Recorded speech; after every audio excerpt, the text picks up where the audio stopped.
Good morning, Greene County. Good morning. Good morning. Welcome to the Huddle this morning. Welcome to all of our guests in the room and welcome to our guests that are virtual this morning. Wow, we have virtual. How long have we talked about that? A few years. Thank you, COVID, for that. I think that's one good thing that came out of COVID was that. Anyway, we're continuing, re-educating ourselves about Great Game of Business. If you need a copy of the book, we've got some extra copies to check out. But first thing this morning, we're going to start with a video to kind of talk about what we're going to talk about today. So let's go ahead. When was the last time you felt informed about the financial status and goals at the company where you work? Employees say that being in the know is one of the top factors that determine their happiness at work. Yet, despite the benefits, businesses are still hesitant to practice transparency in the workplace. They operate ignoring the fact that most people want access to information in order to be engaged at work. It's about financial results and cultural change. It's about money and people. We play the great game of business. The Great Game of Business is an open book management operating system where the company shares business and financial information with employees so that everyone is informed about the business status and goals. But the game goes beyond sharing business financials. It's a whole different way of running a company. You see, we not only share business information with everyone in the company, we teach business to employees in a way that is straightforward and unintimidating, using the analogy of a game. This allows us to demystify business. After all, business has all the elements of a game: rules, a scorecard, a reward for winning, or the risk of loss. As an employee at a great game company, you'll be properly equipped with the general business and financial knowledge you need to participate in company discussions. We're not asking you to memorize accounting processes. We simply want you to understand how everything you do impacts the business, and you'll be given the power to act on that knowledge. You'll also learn about the company's critical number, or the number that will define winning for your company. We follow the critical number all year during our regular staff huddles. We use these meetings to communicate the current score and discuss what we can do to move the score in a positive direction. Ultimately, if we reach or exceed our critical number, we win, and you get to share in the prize. To review, great game companies educate employees about the business, empower them to use that education to make business decisions, and engage employees in driving business results by rewarding them for their contributions. The goal of the game is to create long-term business success for the company and long-term personal success for the employee. And we believe that when employees are encouraged to think, act, and feel like owners, that everybody wins.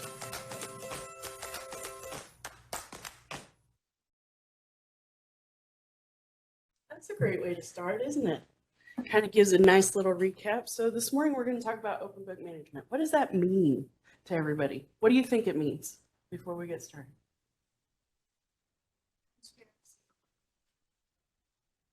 That's great. Thanks, Joe.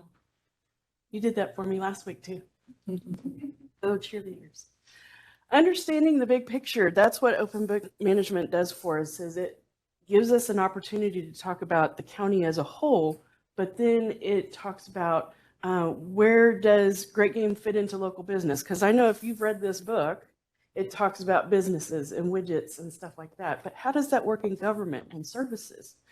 The other part of that is, where does it fit? Where do I fit in? How do I become part of that big picture? And how do my contributions work within the Great Game and Greene County as a whole? And then why does it matter? Why is it important that we play the Great Game of government and have open book management? So this morning we're going to talk about the big picture and open book management. So I pulled this from our financial literacy study guide, and it talks about all these different departments. We talk about Greene County as a whole, but a lot of us know it by our departments that we're in or the departments that we're under. So, you know, we have all of these different offices and elected officials, but we all work together as a team as Greene County as a whole. So why open book management? The more that our employees understand what Greene County is doing, the better we will perform. If I know more about what's happening in my budget, then I know how I'm affecting that budget at the end of the day. We will always be more successful by sharing information than keeping others in the dark, because I don't want that burden all by myself. Do you? When you get other people involved, then everybody's bringing something to the table because everybody knows something about what's going on. So teaching the numbers. This is going to be our language here at Greene County, is teaching the numbers. How are we doing? Where do we need to focus our attention? Identifying and solving problems.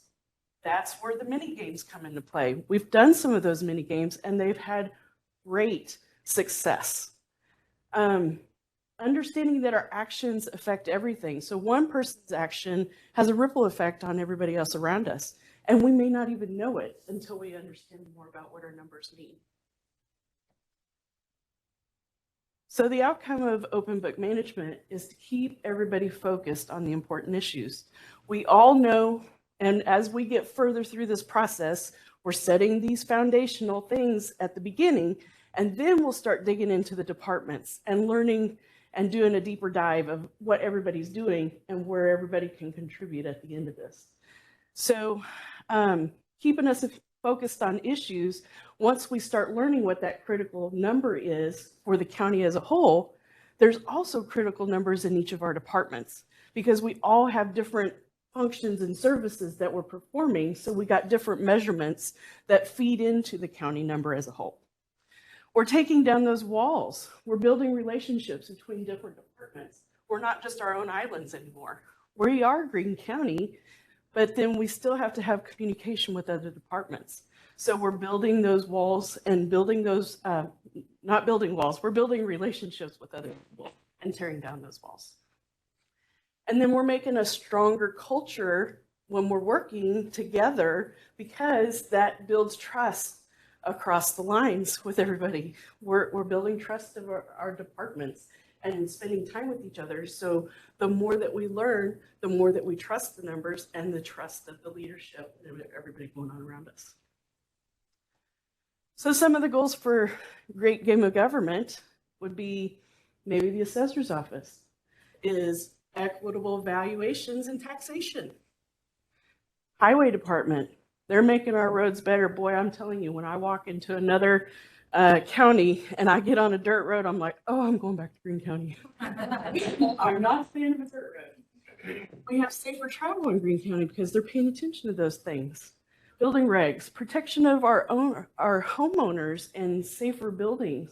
You know, you want to make sure that what you're walking into, that you're getting the best value for your dollar when you're buying a house at the end of the day.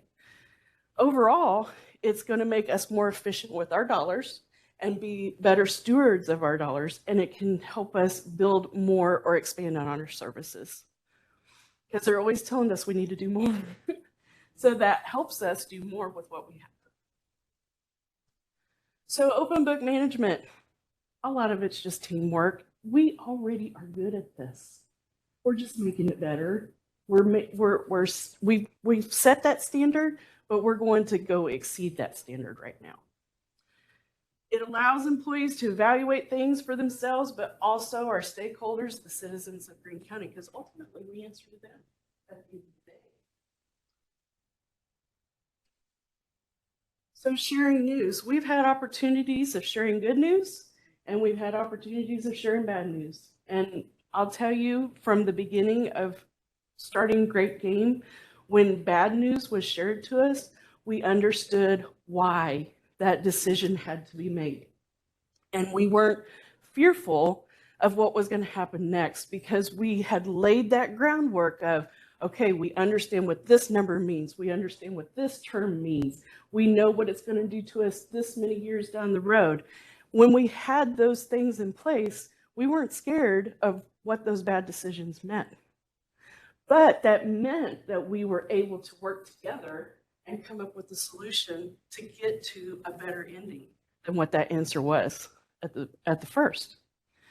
So we just face up to those facts and work together. Things are going to happen. We know they're going to We can't stop that, but we can work together and make a better plan. The best argument for open book is there's lots of reasons. This is just the one that I pulled from the book. The more educated employees are about Greene County, the more capable they are doing little things required to get better. It's simple, but it's powerful. Hire law number 6. Next week, we're going to talk about hire laws, and Megan Applegate is going to lead us on those and talk through the hire laws, because they make a lot of sense when you think about it in the end. If you can sometimes fool the fans, but you can never fool the players. I'll tell you, if people don't share information, the employees know there's stuff going on because they're in it. They're in the front line of things. And if you're not willing to share information to help them be better prepared on how to deal with those things, then we're running into problems at all time. So we want to make sure that we empower our employees with information so that they know how to tackle those tasks, where we tackle it as a group. That's why we got our teams. The great game is not a gimmick. If you try to use it as it were, it won't work. And that's true. You can't just go in and go, yep, we want it all. But you got to put the work in. You got to lay those foundations. You got to educate people. You got to get them knowing what those numbers mean.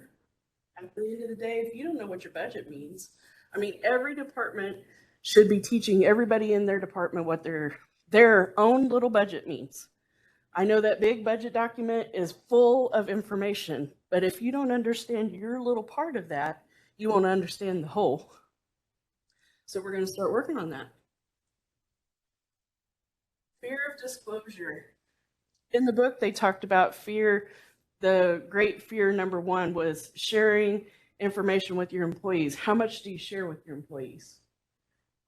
It's hard to overcome that fear because sometimes we hold that right here and we don't want to share that with anybody because we are the one that holds that knowledge. But at the end of the day, do you want to hold that burden by yourself or do you want to share that with your team? More people thinking about it, more people doing things together, gets things done better and faster, I think, sometimes, because people always know that there's another way to do something.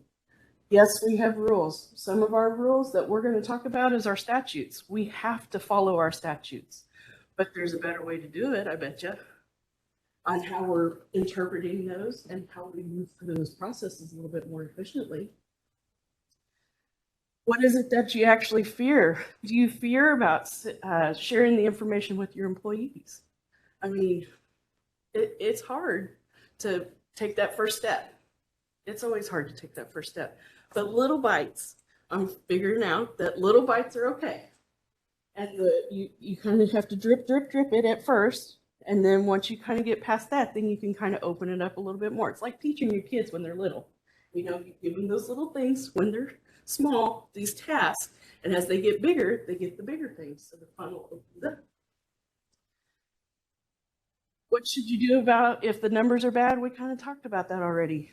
If you've got that foundation already laid, then they understand the why behind those numbers and why it's important and what we can do to affect that at the end of the day.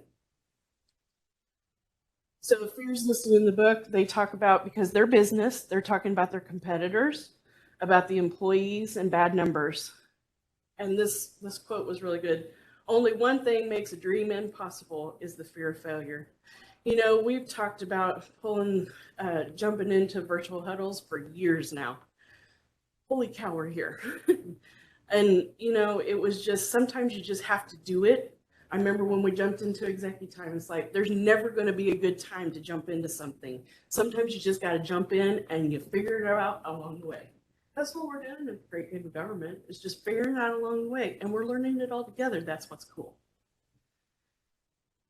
These fears all go back to the basic principle of open book management, building trust, and working together. That's a pretty simple rule. So how to be an open book manager? I would really suggest taking this back to your employees, and they start with your department's budget. Some are big, some are small. Some have different functions, some have different services that you provide. Those numbers are all important because it tells a story about what's going on in your department. Then you sit down and break it down. Okay, where do we spend the most money? When we're talking about the auditor's budget, most of ours is salary. We have this much for maybe supplies and, training and everything, but most of it is us. And it's because we're servicing everybody else.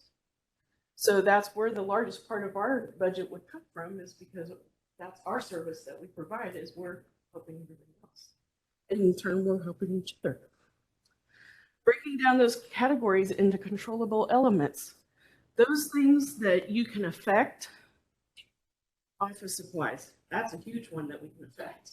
Okay, so put one person in charge and then have people go to that person and start talking about that. Oh, maybe we don't need to order all these 15 different colors of pens.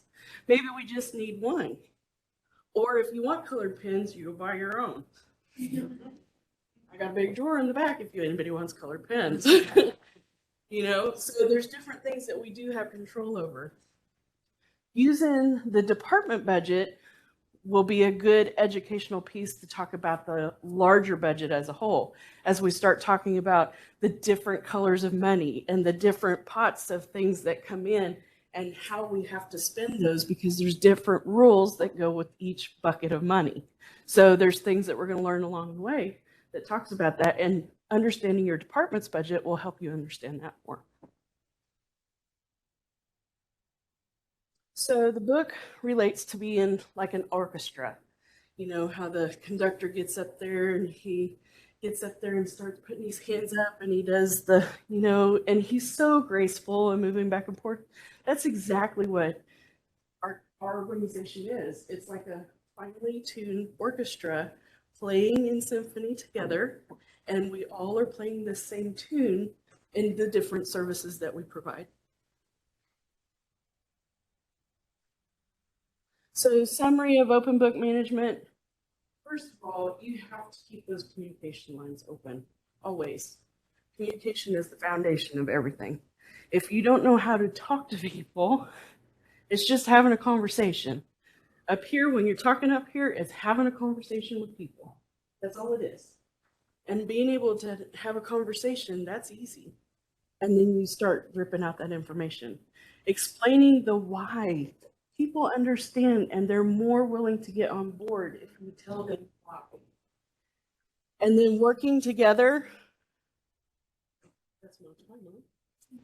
Working together to get new and different ideas. If one person's been doing it forever, we've always done it this way. How many times have you heard that?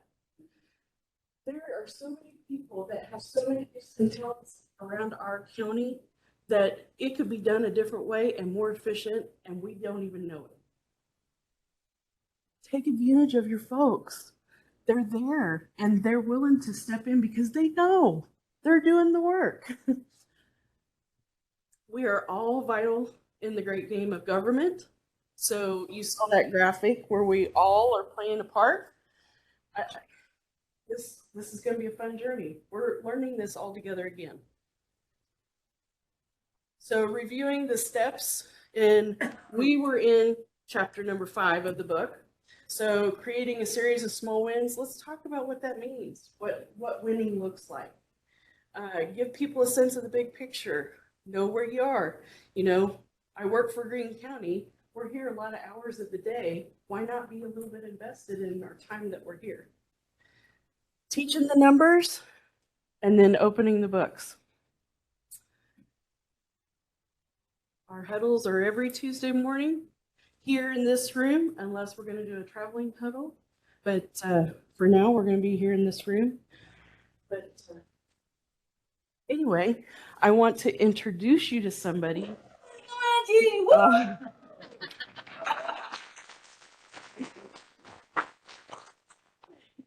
Somebody that this man is instrumental to why this happened here at Greene County. Mr. Smith. My goodness, Angie. You changed our worlds. Maybe you changed mine. Dang, it's going to get up here and get all emotional. I appreciate that.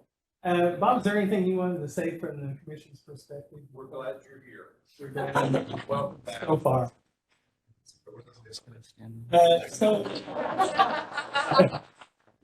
some of you know me, some of you don't. I'm surprised how many new faces there are. So for you that don't know me, I was with the county for 22 years, stormwater engineer until 2000, and I was the resource management administrator until 2008, and then had the maybe not great luck of becoming the county administrator in 2008 through 2014, right in time for the financial crash. So, and Angie, when you first told me, I didn't realize I was really going to be talking this morning. So she said 10 minutes, and I thought, man, how am I going to cover 10 minutes? And then as you talked, I had all these stories that flooded back into my brain. Mostly good, because one thing, Greene County is a great organization. And the thing I walked away from here knowing is we were more family here than many organizations. And during the tough times, we looked out for each other. We really did, and it was hard. You know, we went from 2008 to when, Chris, before there was a raise? 7 years. When we said, as you guys know, no raise, there were no raises. We found out that other organizations who were saying that were either given merit increases or cost of living increases. That kind of pissed me off because I thought, no, we didn't get any raises, and our salaries were already less than most people. So it was really tough during those days. One of the things, though, that we did during that time was in 2010, we started the Leadership Academy, and we run it from 2010, 11, 12, and 13. And really, by 2013, the reality was our financial situation was so bad, it was really hard for people to participate. We had cut staff to the point where people just couldn't be away from their jobs for a half a day every 2 weeks. We were just too thin to do that. So what is the Leadership Academy?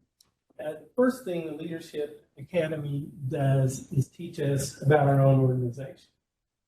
Because as Angie said, the more we know about our own organization and understand it, the more we understand why things are. And in a government organization like Greene County, our diversity of services is so much greater than a typical private company, unless you're a behemoth conglomerate. But you can imagine that you might work in the assessor's office for 30 years and never see somebody from the highway department or the jail staff. Because why would you? And why would you know what they do? And it's easy to think, well, maybe the other departments are the bad guys, particularly when things are lean, and as they were then, you know. And I think one of the things the Academy did was help us understand all the functions of the county government, what they do, why they do them. One of the things that we learned during that time was other organizations could cut services when things got tough. Practically all of our services at the county are mandated by law. We couldn't close the jail. We couldn't quit assessing property. Those are mandated. So we didn't really have any choice but to maintain service with what we had. And I was so proud of the county staff who pulled hard to do that. I always thought if every member of the public really knew the work that goes on here, they would be pretty proud. They just don't. So the Leadership Academy will have 12 half-day sessions. We haven't got a start date yet, but it will be soon, 30 days or so out. And at each session, we'll do one topic on the county. The first one's the general overview, and then we'll cover every county function as we go through that. The second part of the Leadership Academy is the great game. And you all have started your huddles again, and these huddles will be where you share your numbers. The purpose in the Leadership Academy of the Great Game is simply to cover the book, because it gives you the background information to see what and why you're doing here. And even though things were bad at that time, we did the Great Game training in the Leadership Academy for two reasons. One is open book management is the best way to teach financial literacy. And a disadvantage public entities like us have is if you are a private company like SRC is, when you win that year, you get a bonus. Bonuses are very problematic in the public sector. The public doesn't like those. So we have to be more innovative. But the thing we did do over 4 years was about 100 out of our 700 employees really became financially literate on our budget, which was really crucial and very important. And I was really proud of our staff for doing that. People knew our numbers. And I found when I went from here to the city, finance ran the numbers. Those weren't out for everybody. And I thought, the county had to know that. Mainly because we had to know if we could finish the year. And so it was very interesting. But also the Great Game is probably the best management framework I've come across. And that's something that I've really given a lot of thought and reading to is effective management strategies. And it's probably the most effective one. And we're really fortunate that here in Springfield, we have Jack Stack. He lives here in Springfield. And he's world famous for the Great Game of Business. And he started the Great Game of Business, sort of harken back to 2008, out of extreme financial necessity. They were in, and you'll read about this in the great book. He's a very compelling author. He's very pulls no punches. It's not dry reading, and he's open about the mistakes they made, and they made plenty. And of course, you're going to make plenty of mistakes. So one of the stories that came into my mind as Angie was talking was, well, the Great Game, how did we get into that? And I remember a particular day in 2011, Cindy will remember, I came by your office because I was ready to resign. And we had a screaming match at the county commission that morning, a meeting that lasted almost 3 hours. And anyway, that day, a guy from Great Game called me and wanted to have lunch. And it was a sales pitch. So I went to lunch and, and I listened to the pitch and I listened to the pitch. I finally just said, I got to tell you something, buddy. We don't have a pot to piss in it in the county. And so if you're thinking we're going to buy something, you're just out of luck. And then he changed my whole day. He goes, oh, no. He said, we are looking for a public entity to teach the Great Game. We're interested in that. And we've heard of what you're doing. And we're going to provide this for you. And okay, that made for a better day. And so I decided to come back.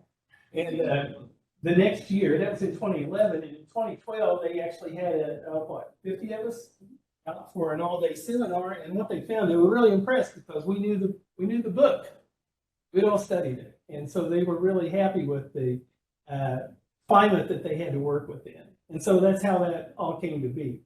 Anyway, I won't have fancy presentations like Angie, unless she wants to redo it for me. I might call on her. But it'll be fun to read it and teach it, and I hope you would enjoy it. So I think the commission have you sent out an invitation letter? We're going to do that.